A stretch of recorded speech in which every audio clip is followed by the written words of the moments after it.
এটাও তো আমাদের যে একটা বড় অ্যাচিভমেন্ট। আমি আজকে অল স্টার টিমে চান্স পেয়েছিলাম, এটা আমার জীবনে একটা বিরাট অ্যাচিভমেন্ট। মানে আমার জীবনে যদি সেরা সেরা ট্রফিগুলো থাকে তার মধ্যে এটা একটা। মানে 1125টা টিম আমার সময় খেলতে এসেছিল, সমস্ত বয়স ভিত্তিক। সেখান থেকে এন্টায়ার টুর্নামেন্টে মাত্র 11 জন প্লেয়ারকে সিলেক্ট করা হয়েছিল, সেখান থেকে আমি হয়েছিলাম একজন। তার মানে কি আমাদের মধ্যে প্রতিভা আছে, আমরা চেষ্টা করলে পারি। মিনার্ভা তো একটা পথ দেখালো যে যদি সঠিক পরিকল্পনা, সঠিক ওয়ে থাকে তাহলে আমরা পারবো। মিডিয়া থেকে শুরু করে সবাই আমাদের এই সাপোর্টটা দিতে পারতো, আমার মনে হয় এই পরের প্রজন্ম পর স্টেপ বাই স্টেপ গথিয়া কাপে ভারতবর্ষ আমার মনে হয় বেঙ্গল থেকে আরো অনেক টিম বা অনেক এজের প্লেয়াররা গিয়ে আরো ভালো খেলতে পারে সোশ্যাল মিডিয়া, যার জন্য আজকে মিনার্ভা সম্বন্ধে এত লোকে জানতে পারছে, এত ওদের ওরা জিতে এসে হাইলাইটস হচ্ছে। না আমাদের সময় আমরা তো 31 বছর আগেই কাজটা করে এসেছি। দেখবে জার্সির মধ্যে মিনার্ভা লেখা থাকলো, ইন্ডিয়ার লোগোটা কিন্তু ছিল। তাহলে যখন পার্টিসিপেট করছে দেশের হয়ে, ইন্ডিয়ার হয়ে, যখন হ্যাঁ হয়তো পাঞ্জাবের একটা টিম, পাঞ্জাবের একটা একাডেমি, কিন্তু লোগোটা তো ইন্ডিয়ার, মানে ইন্ডিয়া থেকেই তো টিমটা যাচ্ছে। তো আমাদের এটা একটা বিরাট একটা অ্যাচিভমেন্ট যে এইরকম বয়স ভিত্তিক খেলা, তারপর আমরা পারি। काटू क्या अभी काटू? हाँ नहीं नहीं रुक जाओ। गेम कोई भी हो, पकड़ मजबूत होनी चाहिए। सीमेंट से पकड़ बनाए मजबूत। SRMB 550D TMT बार।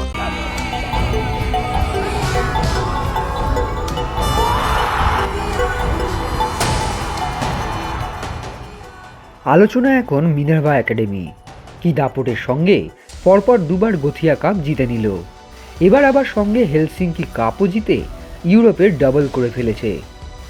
এরপরই গোটা দেশে সোশ্যাল মিডিয়ায় প্রচণ্ড হাইপ উঠে গিয়েছে।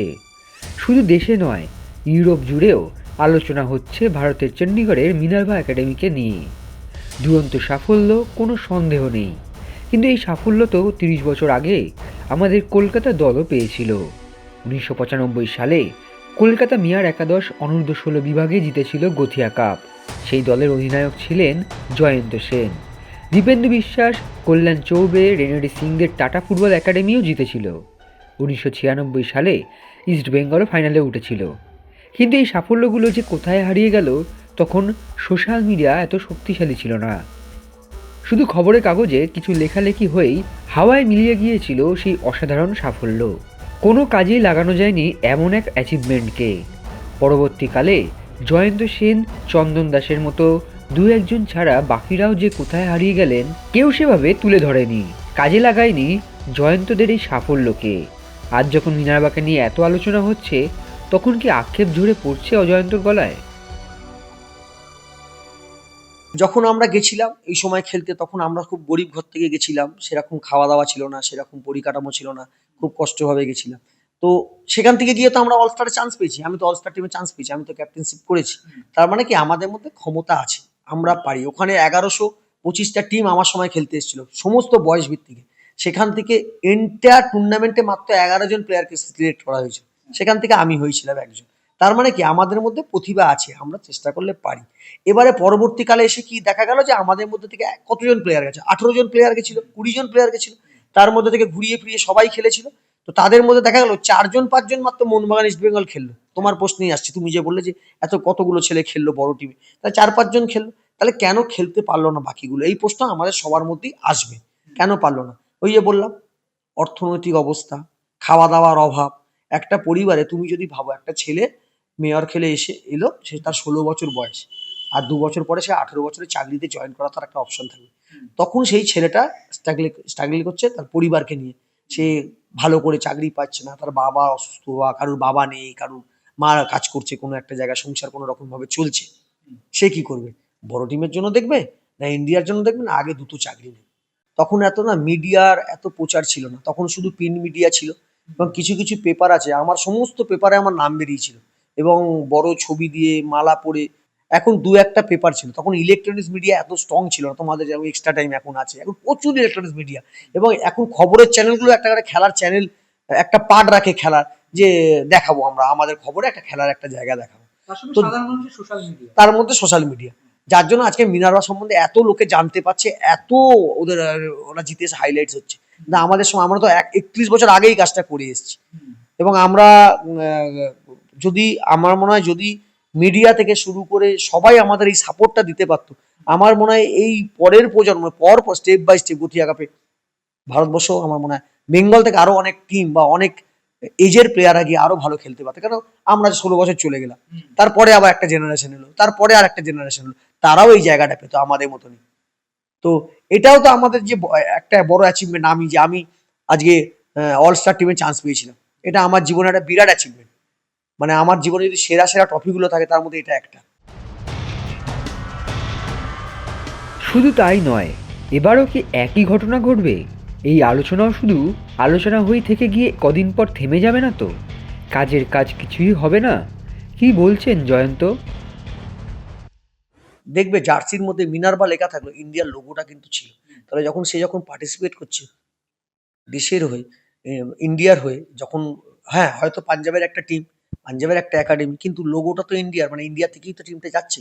তো আমাদের এটা একটা বিরাট একটা অ্যাচিভমেন্ট যে এইরকম বয়স ভিত্তিক খেলা, তার মানে আমরা পারি, আমরা তার মানে পারি ওয়ার্ল্ড ফুটবলে ভালো কিছু করতে, যদি সঠিক পরিকল্পনা থাকে, যদি সঠিক প্রচেষ্টা থাকে। আমার মনে হয় আগামী দিনে আমরা ভালো কিছু করতে পারবো, সেটাকে সময়ের অপেক্ষা। কিন্তু দেখা গেল যে এই ছেলেটা যারা আজকে মিনার্ভা হয়ে চ্যাম্পিয়ন হলো, এই ছেলেগুলোই যখন একটু বড় হয়ে আর একটা অন্য কোচের জায়গায় যাবে, একটা তারা এখন একটা সিস্টেমে খেললো, তারা ছোট ছোট পাশেই খেলুক বা বড় পাশে খেলুক, যেহেতু আমরা খেলা দেখতে পাইনি, যে কোনো একটা সিস্টেম তারা অবলম্বন করে আজকে তারা চ্যাম্পিয়ন হয়েছে। তো সেই সিস্টেমটা থেকে তারা যখন একটা অন্য কোচের কাছে যাবে, সিস্টেমটা ভেঙে যাবে, সে আর এই সিস্টেমে রইলো না।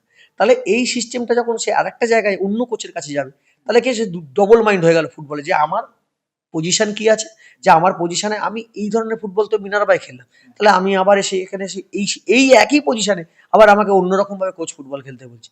তাহলে সেই ছেলেটা সেই ফুটবলটা যেটা সে অ্যাডাপ্ট করে এসেছিল মিনার্ভার হয়ে, সেটা তার নষ্ট হলো, সে আবার একটা নতুন পরিকল্পনায় গেল। তো আমার মনে হয় যদি এই ইন্ডিয়াকে ওয়ার্ল্ড মানচিত্রে আরো ভালো লেভেলে, এশিয়া ভালো লেভেলে বা ওয়ার্ল্ড ফুটবলে যদি কোনো, আমরা স্বপ্ন দেখছি ওয়ার্ল্ড কাপ খেলবে, যদি এই জায়গায় নিয়ে যেতে হয়, মিনার্ভা তো একটা পথ দেখালো যে যদি সঠিক পরিকল্পনা, সঠিক ওয়ে থাকে, তাহলে আমরা পারবো, আমরা পারি। তাহলে এবং আমরা আমাদের এর আগে অনেকে বলে গেছে যে ভারত ঘুমন্ত দৈত্য, তাদের স্কিল অনেকটা ব্রাজিলের মতন, তাদের শারীরিক স্ট্রাকচার অনেকটা ব্রাজিলের মতন। তো ব্রাজিল যদি পারে, তাই ইন্ডিয়ানরা কেন পারবে না? পারবে।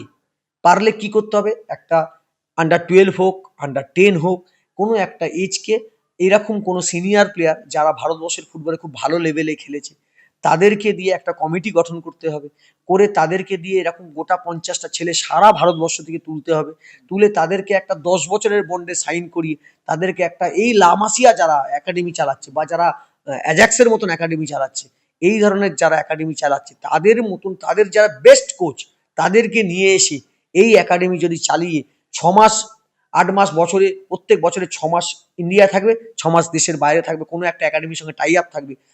ধরুন বার্সেলোনার একাডেমি লামাসিয়ার সঙ্গে ট্রাই আপ করলো, যে 6 মাস আমরা এখানে প্র্যাকটিস করবো, 6 মাস আমরা ওখানে গিয়ে প্র্যাকটিস করবো, এবং ওদের যে হেড কোচ সে আমাদের কোচেদেরকে দেখবে বা আমাদের কোচেরা তাদের মতনই চলবে, তারা কি সিস্টেমে যাচ্ছে।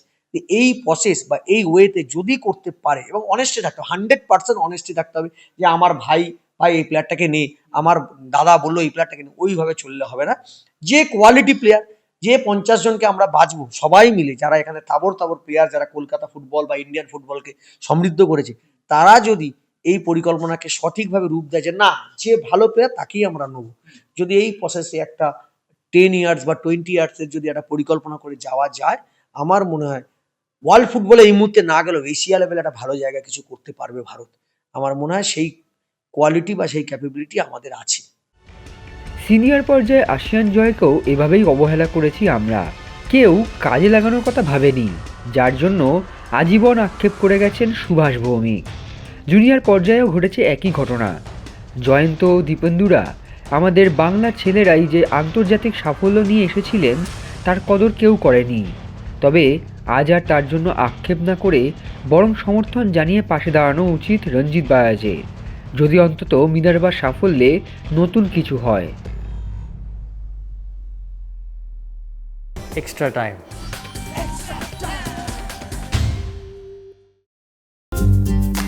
লেটেস্ট নিউজ আর এক্সক্লুসিভ ভিডিওর সঙ্গে আপডেট থাকতে এখনই সাবস্ক্রাইব করুন আমাদের ইউটিউব চ্যানেল। বেল আইকনে ক্লিক করতে ভুলবেন না যেন।